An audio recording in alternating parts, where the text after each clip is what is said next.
From Uganda, hopefully he might have an answer or a question for you. Good evening, Henry from Uganda. You are most welcome to Straight Talk Africa.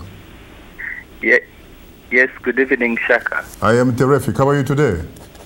I'm very well, Shaka. What is your question or comment? Now, Shaka, I would like to comment about the Indian community in Uganda. Mm-hmm. I'm an employee, mm-hmm. And my employers are the Indians. Mm-hmm. But apart from Mr. Patel defending the community, mm-hmm. we face a lot of challenges, mistreatments from these people. And we are not helped at all by our government. You cannot report them. You cannot go anywhere, even to any office. You can. They mistreat us so much. They make us work hard for long hours, and they pay us little, and yet we work and we contribute a lot to their companies. When you say Henry, when you say mistreatment, can you give us an example, please? Like when you work with them, as if you are not treated like a human being. Actually, they call us blacks. Aren't you black? Aren't you black?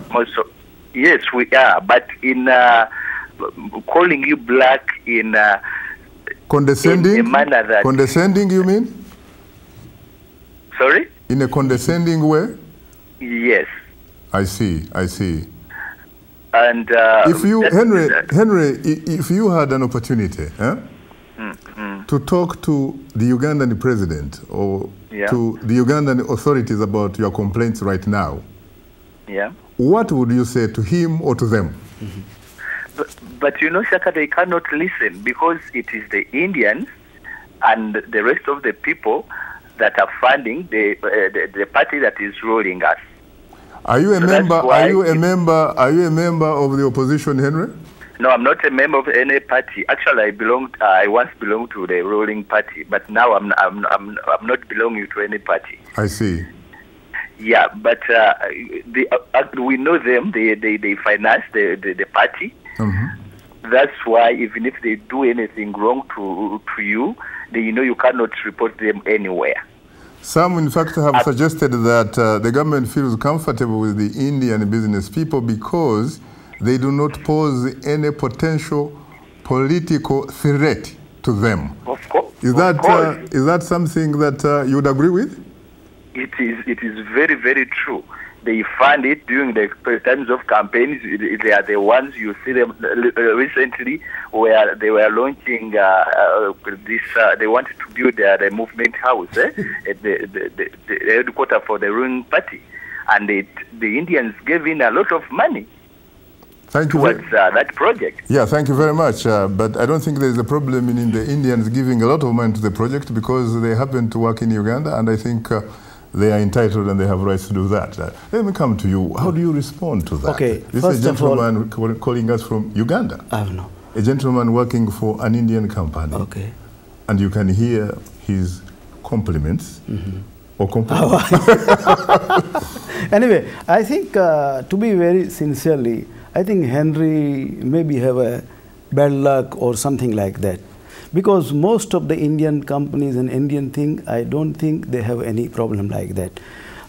We always give pay more than the nominal minimum wages. Mm-hmm. We give them also the lunch and also sometimes medical allowances also.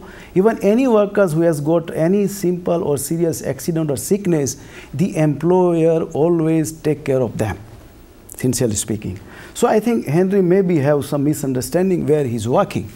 That's one thing I want to enlighten that one also. The another thing, my dear brother Henry, if you have any problem whatsoever, now onwards, you collect all the problems, all the questions, all the this complaint to me in my chambers of commerce or you have my addresses from, my telephone number is 0772-401-431. Bring those complaints. I will mediate all those complaints. I will tell all those employers who are misbehaving, anybody else, I will come forward that one. And I make sure that it will not be happen again. If anything, but I know there is nothing like that.